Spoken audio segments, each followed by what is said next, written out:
I'd just do a quick introduction to this video. It was part of a Q&A session I was doing for members of the Academy, and someone was asking about the process I went through to compose the music from my solo acoustic guitar album, Lusitana. So I was just talking about chord theory and building chords through a very experimental process, and this particular composition I came across a chord, and then a bit later I discovered that that chord turned up in a Frank Sinatra song.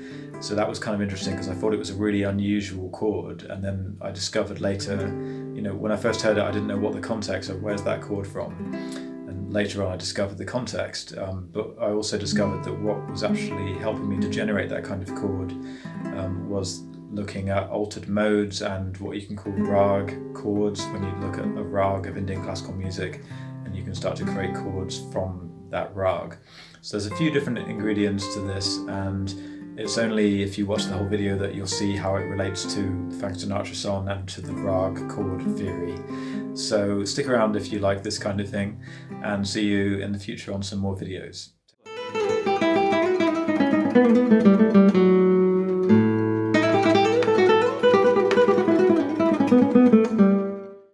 So again, I was just playing around one day and then just trying all these different kind of chord shapes. I never really do this anymore. I'm always just playing Indian classical things, or just practicing my lead technique, always trying to keep that together. But just doing things where you're just searching for a chord. So I was just playing around endless chords, and then I just found this one, and I just thought, wow, I've never played that before. That really stopped me, and I thought, okay. And then I just didn't play another chord after that. I thought I'd just remember that. So I just held that, and I thought, well, I don't know what chord that is.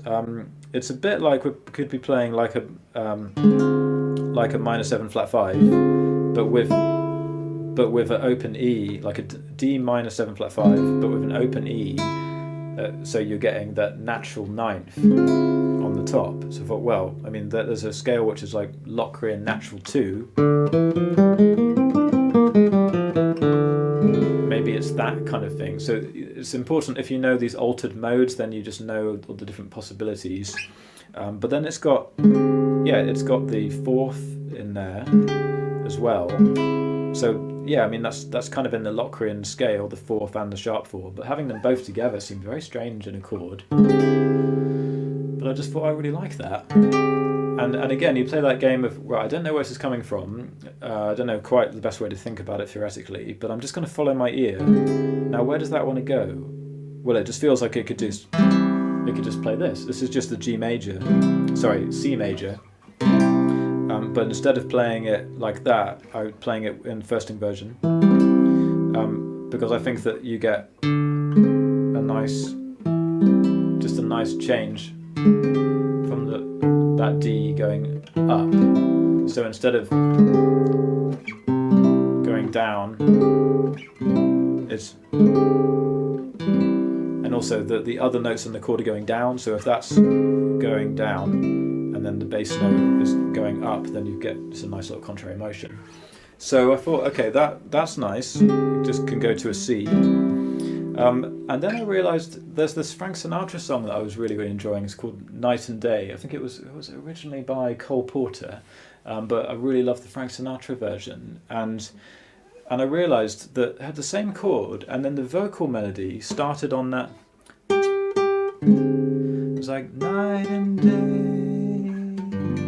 you are the one, only you beneath the moon or under the sun. So excuse my singing, but I thought, well, that's really interesting because I love that song, and I kind of discovered the song a little bit after I wrote that chord, and when I heard it I thought, oh, there's that chord that I never knew where it came from, and actually Cole Porter's been using it so a long time ago. So I thought, this is definitely something here.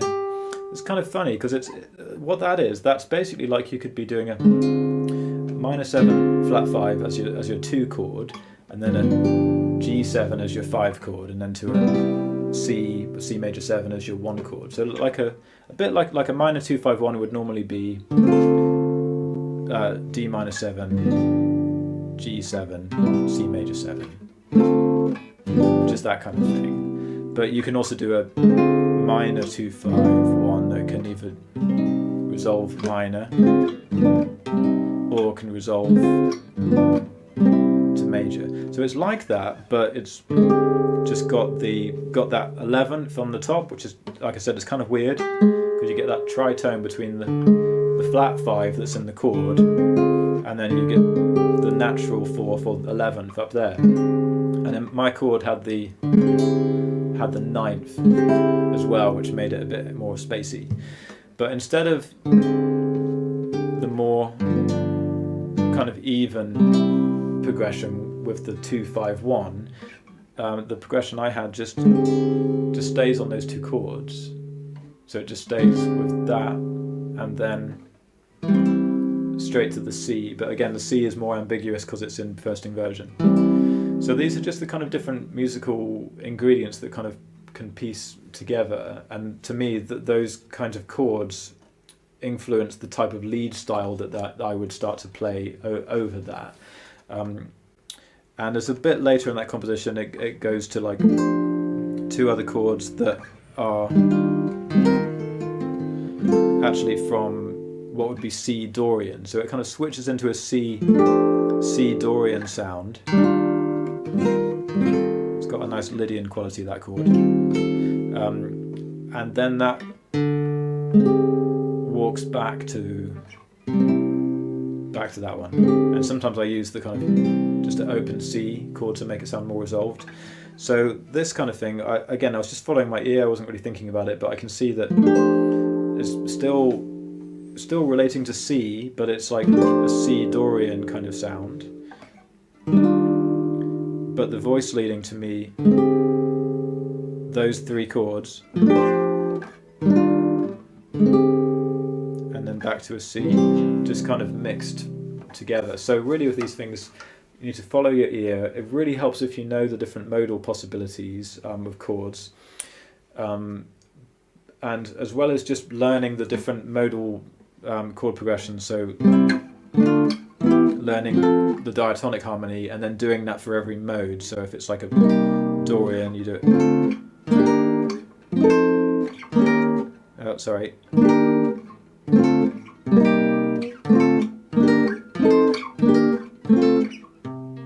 So doing that was for Dorian, C Dorian. So it sounds a bit different. As well as doing that, just look at the chord shape, look at the scale shape, and then just see what are all the different notes that I could add into that, and then what if I maybe grabbed this note and this note and this one. And see, I don't think I played that chord before, I probably have, but see, I'm still thinking about that C Dorian shape, but I'm just thinking, right, I'm going to try this note and this note, there's the second, there's the flat 7, there's the 11th, and there's the 13th, and there you go. If I thought about it, I might just take a progression, I might start something from there, and then maybe I could use the 6th note on, there you go, so I could start achieving with, this could be the start of something new, just because I've looked at it as just a blank canvas really, and just tried to form my own chord shapes coming from there. If you've got the theory, then you can tell what type of chord it is, and that can help you to see what your options are. But I think it's not so much seeing what your options are, because I do that just more through looking at the scale shape and just finding what feels right.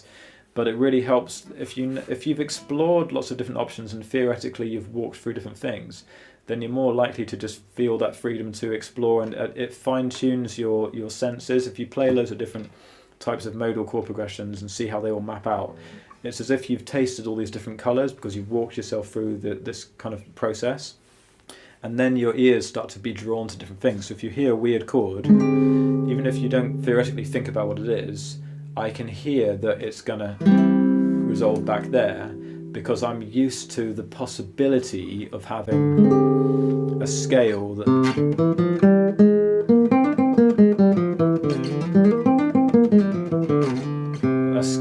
would incorporate that chord, so a C scale. So again, that would be Raag Charakeshi in C, Sa Re Ga Ma Pa Ko Mo Da Ko So that chord could just be found by thinking about C, but by thinking about Charakeshi in C, even at the extra note, the ninth. And then I can hear that's going to resolve to C, because basically the overall sound of it is Raag Charakeshi, which is part of the melodic minor scale. So would I have found those chords if I didn't know the theory? Maybe not, because even if I wasn't thinking about the theory was informing my ear of what could happen, because I've walked through all the different possibilities of what could happen within that modal chord progression, you know, those modal harmonies. So yeah, it's a long process. I knew it would take me a while to answer this question, because to say, right, how do you develop this? It's like there's a lot of different ingredients that are in there.